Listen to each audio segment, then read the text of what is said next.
Hey there, kiddos, and welcome back to the channel. I'm Uncle Frank. I'm glad you are having a great day. And in today's video, I'm going to be standing. Not sitting, not in a squeaky chair or a non-squeaky chair. I'm just going to be standing here. And I know that that's wild for some of you guys to hear, but yes, your uncle can indeed stand and walk despite all evidence to the contrary, right? In today's video, I'd like to relax and have a little conversation with all of you guys about scalpers and why scalpers are not nearly as big of a deal as some people like to make them out to be. Or more specifically, I want to say that scalpers are not as big of a long-term problem as some people like to make them out to be. And the reason for that is market cycle shifts, because markets move. And I'm not just talking about up and down. I'm talking about the general direction of the markets and the buying habits of the people involved.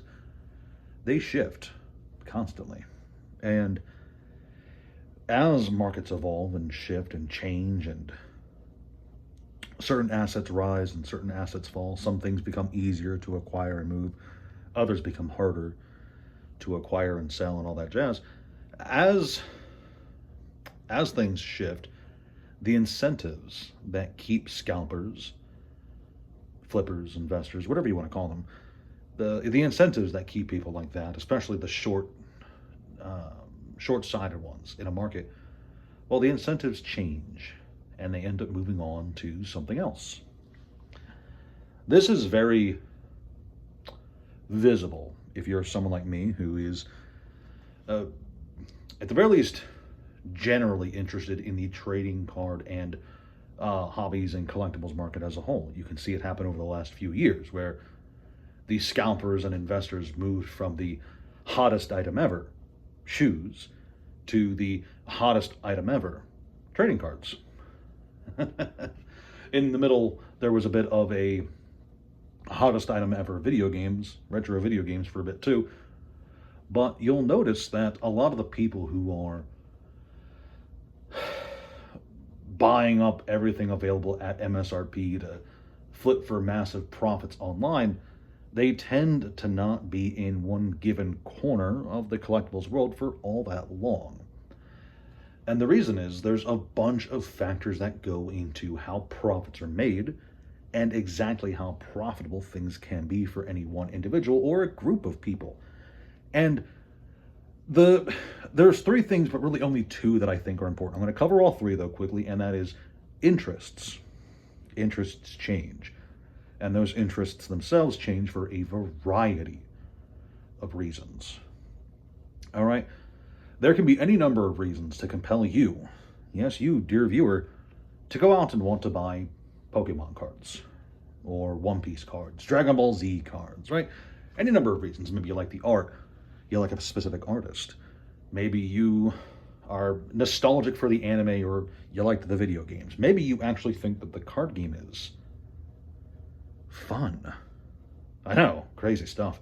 But there can be any number of reasons for you to want to pick that up, and multiply that by millions of people, and you have millions of different reasons someone might pick up or put down a game every single day.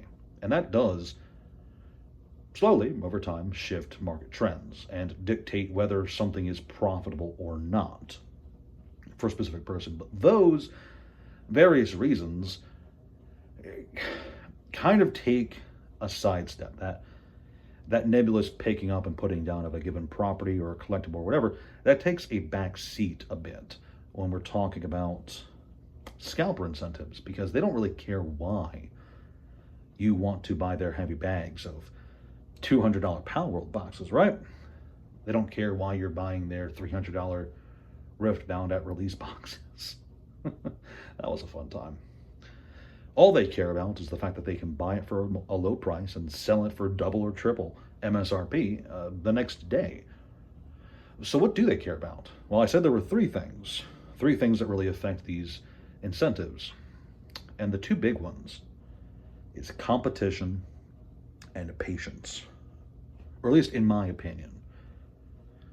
In my opinion, competition and patience weeds out scalpers over the long term. As more and more people see opportunity in scalping, in buying things for MSRP and flipping them for incredible market prices, obviously it gets harder and harder for individuals on a case by case basis to actually do the scalping. If there's just one guy going to Walmart and buying up every single ETB or whatever, well, then he has a very easy time making as much money as his heart desires. He buys everything from that local Walmart and flips it online for 2x the price, right? You know, he grabs 50 ETBs and sells them for double. Well, that's 50 times double the return. That's a lot of money he's making. But let's say that there's 50 different guys going to that same Walmart looking for their ETBs to make double their money on. And they have to wait in line. There's purchase limits now. And at the end of the day, each of these 50 guys can only get one ETB. And it becomes a real slog getting that ETB.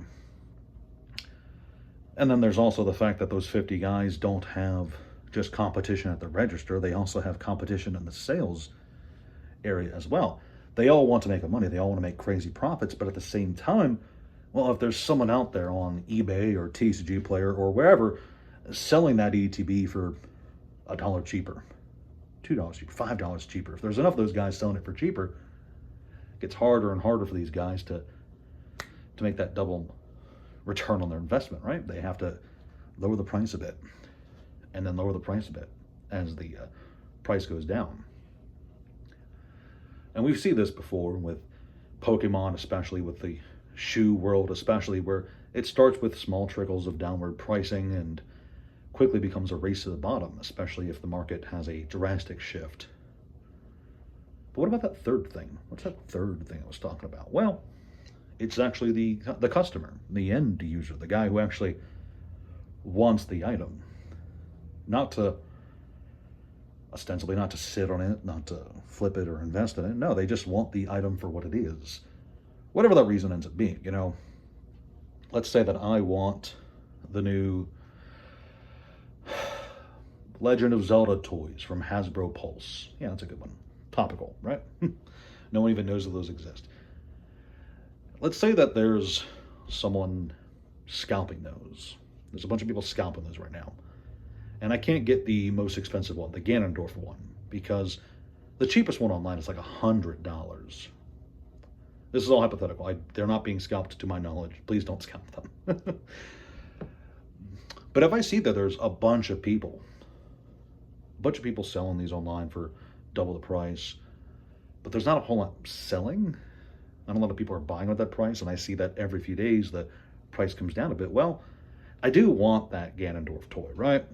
But I'm not willing to pay $90 for it, $100 for it, whatever. If I see that it's slowly every few days coming down in price, I will tell myself, well, there's a certain price point at which I will buy that. And I'll wait. And it's not zero. You know, it's probably not even going to be MSRP if the item is genuinely being scalped. It'll probably be something like with Pokemon, for instance. You know, for Pokemon, there was a price point in which I'm very comfortable buying Pokemon boxes. It's not $600 a box. It's not $400 a box. And it's not $100 a box. No. It's 10% above MSRP is a pretty good position, in my opinion, to grab just about any booster box. For me, because I'm a broke motherfucker, right? So when I see,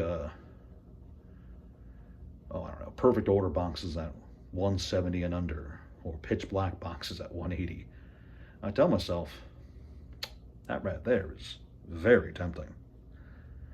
That right there is a almost easy purchase, right? The same thing is true of the Ganondorf toy and anything else in the market. There's a certain price point at which, it's not zero, don't gotta be unrealistic with it, but there's a certain price point at which you're very comfortable waiting, especially if you see that prices are going down. There's that thing called patience. You don't have to have the item now. Hell, you don't have to have the item this year. There's things I buy now that aren't going to show up until March of next year from places like Bandai or something. They put their pre-orders out way in advance, right?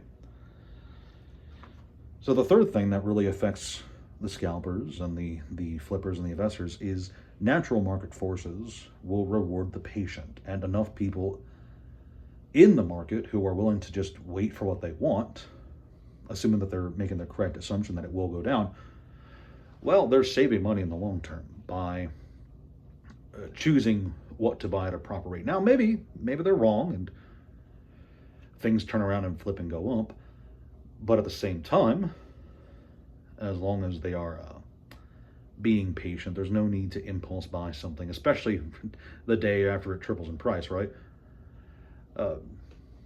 Sure, things can go up and never come back down. That happens. But then you can reevaluate whether or not that's an item you want at that new raised price point, or if it's just something you let go, which does happen with me a lot. There's a lot of items out there that I'm willing to say, I want it, but not at that price point, ever. And so those three things really work against individual buyers, sellers, flippers, but also the people who are very short term.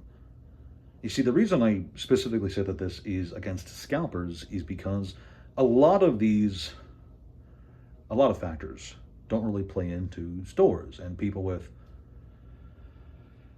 stable background finances, people who can afford to sit on an item until it's profitable, regardless of how long it takes, right?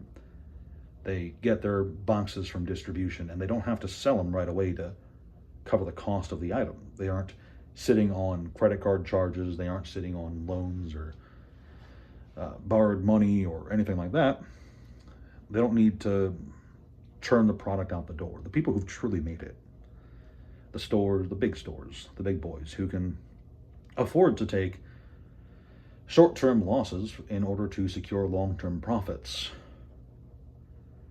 Those guys are generally, in the long term, unaffected by such things because they understand and they have faith in the things that they're selling, whatever that thing ends up being. Shoe stores that are quite confident that people are always going to need shoes, for instance, collectible or otherwise.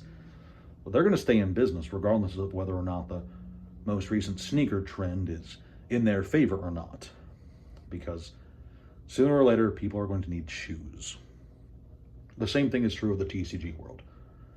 If you have faith, if you believe in your product long term, it doesn't matter if it's down a bit today or if people aren't really buying it today.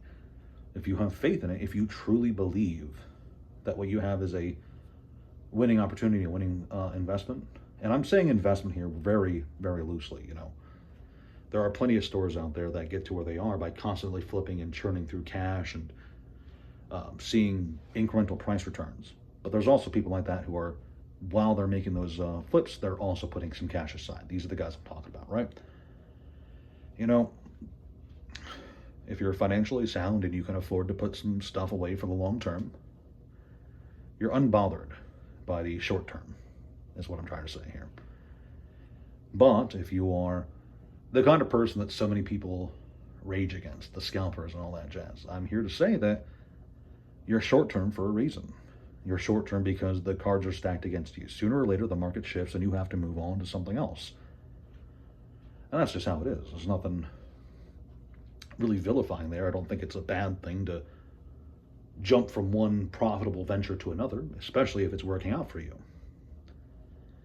But you have to know when to fold them, and you have to know when to move on.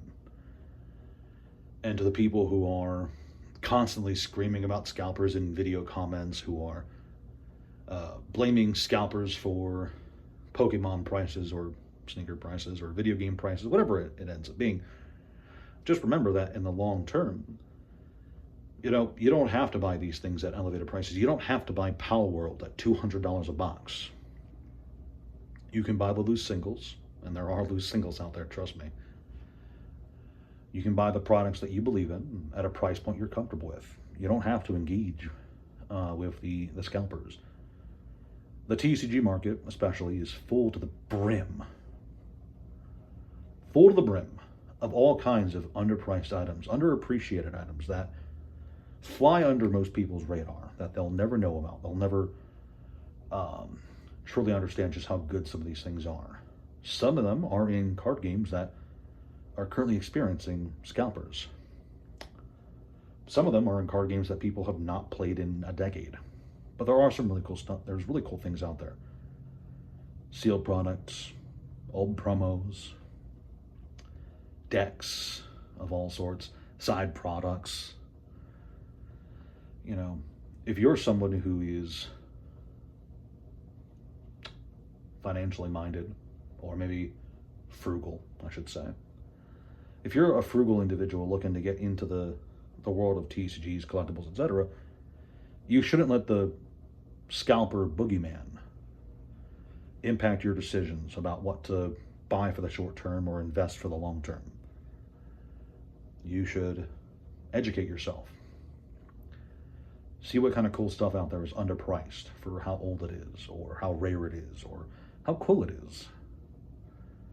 Take risks and seek out opportunities, and don't let some arbitrary price movement on the market keep you from engaging with the things that you profess to love. That's all I got for you kiddos today. Thank you for joining me. Please like, share, subscribe. Check out the TCG Player, eBay links, Discord, and Patreon below. And yeah, something. Thanks for watching. Ciao.